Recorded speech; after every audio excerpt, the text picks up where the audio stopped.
E continua em nossos estúdios Marilena Mota, e nós estamos conversando sobre sono, sonhos e sonambulismo. Mas agora a gente vai fazer uma pausa para ela contar para a gente como é o programa de rádio, que já está, parece que no ar há 20 anos, né, Marilena? Temos 19 anos, caminhando para 20 anos, né, com o Educar para Crescer na Rádio Rio de Janeiro. É um programa voluntário, né, e muito prazeroso, porque eu tenho a oportunidade de, levando a cada semana um convidado diferente, né, conhecer muita gente legal. Maravilha. Olha, é um encontro maravilhoso, porque a gente trabalha um tema a cada semana, não é? E nessa oportunidade tivemos assim já muitos depoimentos de pessoas, de acordo com o tema do programa, por exemplo, quando foi suicídio, né? Tivemos um depoimento de uma pessoa que estava indo para se suicidar e ouviu o programa, estava num táxi e estava na rádio, o motorista escutava o programa e essa pessoa, esse jovem que era paraplégico, não se suicidou. E é um programa ao vivo, não é, Marilena? É um programa ao vivo, são 55 minutos de programa e educar para crescer. O objetivo é esse, é nós educarmos para que a gente possa crescer sempre. Marilena, os sonhos, eles têm significado? Yasmin, todo sonho tem um significado. Agora, a gente não é como os ledores de sorte, não é? Porque esse significado do sonho é para o espírito. E esse significado para o espírito significa o quê? Que quando você acorda, você poderá lembrar ou não. Agora, o que nós podemos fazer quando estamos tendo um pesadelo? Ou então para evitar o pesadelo? É melhor dizer para evitar o pesadelo, né? É o que nós colocamos lá no primeiro bloco, né? Essa preparação para dormir é fundamental. É você orar, é você ler uma página edificante, é você conduzir sempre seus pensamentos na direção do bem. Trabalhar mesmo o perdão, esse amor sincero do coração, trabalhar bons sentimentos dentro de si. E aquele ódiozinho, aquela raivinha, aquele ressentimento, aquela mágoa, nesse momento a gente tem que estar sempre fazendo essa luta para que isso saia de cada um de nós. Porque se isso fica, são energias que nós estamos movimentando, né? E se essas energias ficam em nós, nesse período em que há a emancipação da nossa alma, né? Nosso espírito está livre, então ele pode ser envolvido pelos nossos irmãos das trevas e aí a gente tem o pesadelo. Marilena, você falou para nós no primeiro bloco que é possível nós programarmos o sonho. Como é que isso pode acontecer? É uma colocação da nossa Joana de Ângeles, não é uma ideia nossa, né? É justamente isso, né? É você dizer, eu quero que o Senhor toma conta do meu espírito enquanto o meu corpo está descansando, que às vezes acorda cansado de acordo, né, com o pesadelo, mas que nesse período, Senhor, meu espírito possa ser trabalhado por Ti, que eu possa me encontrar com entes queridos, que eu possa ser útil nesse período que eu estou dormindo, né? Então, esse nosso desejo sincero, porque tudo vai depender do nosso pensamento. E o pensamento o quê? É a nossa vontade que está acionando o nosso pensamento para que possa se concretizar. O pensamento cria forma, né, Yasmin? Então, na medida em que o pensamento cria forma, quando você faz esse desejo, né, de entrega do seu espírito nesse momento em que você vai dormir, falamos aí no primeiro bloco, né, do acompanhamento das equipes espirituais enquanto nós estamos dormindo, então nós podemos realmente ser útil nesse período, ou ser tratado. Se a gente tem alguma doença, cirurgias espirituais acontecem no período do sono. Então, isso daí depende de como cada um de nós realmente está se preparando para aquele momento em que vamos dormir. Marilena, o que vem a ser o sonambulismo? O sonambulismo, né, porque o sonambulismo vai além do sonho. A emancipação da alma é mais plena, digamos assim, porque ela tem a consciência de tudo aquilo que está acontecendo. Quando no livro dos Espíritos pergunta se vê os corpos opacos, né? Não, no sonambulismo, a alma está tão emancipada que ele tem consciência de tudo que está ao redor dele. Só que o que a gente observa ali é isso, de acordo com a preparação, com a educação espiritual de cada um, com a evolução espiritual de cada um, lembrará ou não depois. No sonambulismo, normalmente não lembra, né? É interessante que o sonâmbulo ele consegue andar de olhos fechados e atesta que ele está vendo. Exatamente, porque a sua alma está emancipada com plenos poderes do próprio corpo ali. Não é? Então, ele é conduzido. Daí o perigo, se esse espírito, aquelas aquisições que eu falei que ficam armazenadas lá no subconsciente, se forem para o mal, o que vai acontecer? Ele vai, como o sonambulismo, se dirigir, vamos supor, para uma sacada e se suicidar.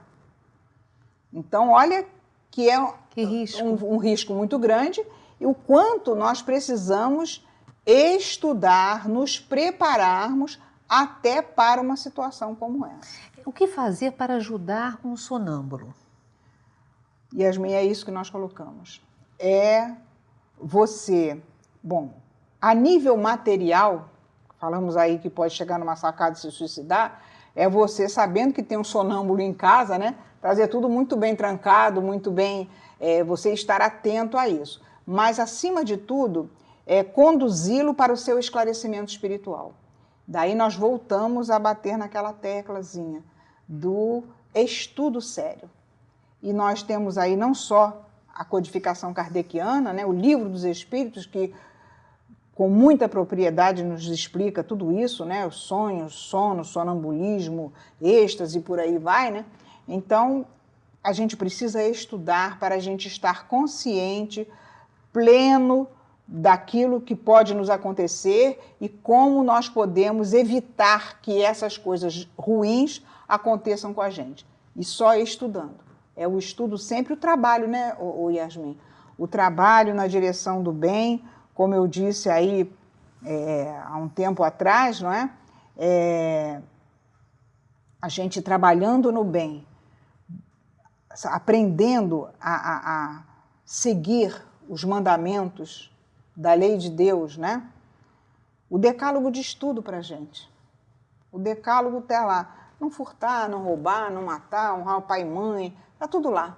Né? Se a gente conseguir introjetar esses ensinamentos, né? E o principal, que é o amar a Deus sobre todas as coisas e ao próximo, como a si mesmo, essas coisas que acontecem na nossa vida de relação, elas vão ser de menor importância, porque nós vamos conseguir ser superior a essas situações, né?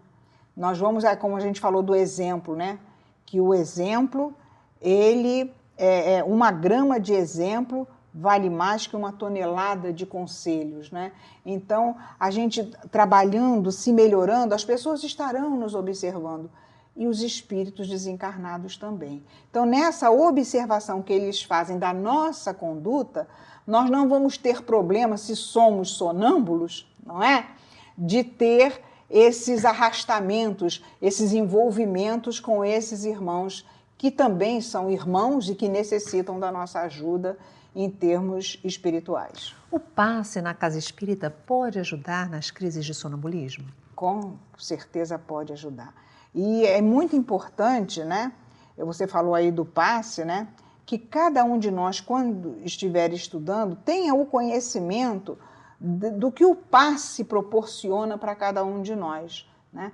Porque o passe na casa espírita, a pessoa chega lá, mas a pessoa vai receber o passe, ela tem que estar com o seu pensamento elevado para aquele momento em que vai haver aquela troca de energias. Porque na medida em que você aplica um passe, aquele que vai aplicar o passe, quanto que ele já estudou e buscou o entendimento do corpo, né, da localização dos chakras, né, do coronário, que fica no alto da cabeça, que capta as energias superiores, né? O frontal ligado à inteligência, o laríngeo, né, da fala. Então, quando o médium passista vai o cardíaco, o esplênico, que a corrente sanguínea, o gástrico, a alimentação, você tem cuidado com a sua alimentação, não é? O genésico, que são das forças sexuais. Então, esse conhecimento é muito importante. E aquele que vai receber o passe, né, ele também precisa estar atento, que muitas vezes não acontece. Por exemplo, se ele comeu demais, se ele bebeu, se ele fuma, isso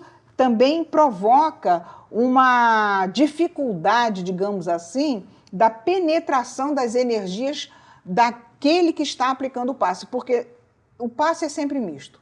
O passe, ele sempre acontece com a intervenção espiritual, não é? Então, ele é uma doação de energias da espiritualidade e do médium que se predispõe a estar ali para fazer aquela vibração que é pensamento também. Tudo vai cair lá na educação do pensamento, né? Então, a pessoa vai ali para receber o passe. Então, esse passe também, no caso das pessoas que têm esses distúrbios, né, digamos assim, do sono, né, vai ajudar bastante para a pessoa melhorar. Marilena, é comum, quando nós estamos naquela madorna, nós conseguimos resolver alguns problemas, ter quadros elucidativos para a solução de algum desafio em especial. Por que isso ocorre? É a emancipação da alma também nesse momento. A gente dá aquela cochiladinha rápida, né? Aquela coisa assim rápida e vê uma porção de coisa em segundos. Diz que o sonho, né, acontece em segundos. E a gente acha que sonhou a noite inteira, não é? E, na verdade, a coisa acontece em segundos. Então, a mesma coisa nesse momento, que você está naquela madornazinha, a emancipação da alma. E aí você tem esses quadros, você vê essas coisas e, de repente, você volta. Muito bom. Suas palavras finais, Marilena. Eu gostaria muito de agradecer, mais uma vez, o convite de vocês e dizer da importância, do quanto a gente ainda tem muito que aprender. Cada vez que a gente estuda, quanto mais sei que nada sei, né? Disse o filósofo. Então, a gente tem que estar sempre estudando, mas não é só estudar, Yasmin. É a gente buscar sempre colocar em prática na nossa vida de relação. Lembrando aqui, mais uma vez, o nosso querido André Luiz em Conduta Espírita, quando ele nos fala que a gente tem que, na nossa vida, buscar o ponto de equilíbrio e ser ao mesmo tempo. É uma coisa assim, né, difícil, mas a gente consegue. Ser ao mesmo tempo do lar, da coletividade, do trabalho e, no caso, somos espíritas, da doutrina espírita. Se você consegue esse ponto de equilíbrio na sua vida, você consegue ser mais feliz. As pessoas pensam que ser espírita é ser muito introspectivo, muito sério. Não, nós somos felizes. Nós temos essa alegria dentro de nós, com todos os problemas, com todas as dores que todos nós temos, por isso estamos aqui encarnados, não é verdade? Mas nós temos força para superar com bravura, digamos assim, as situações difíceis que se apresentam diante de cada um de nós. Parabéns pelo seu programa de rádio, Marilena. Muito obrigada. Educar para Crescer, um programa lindo que eu acompanho com muito carinho. E muito obrigada pela sua presença aqui no nosso programa. Eu só esqueci de colocar, Yasmin, o programa acontece às terças-feiras, de 13 às 13h55. Obrigada. Obrigada a você.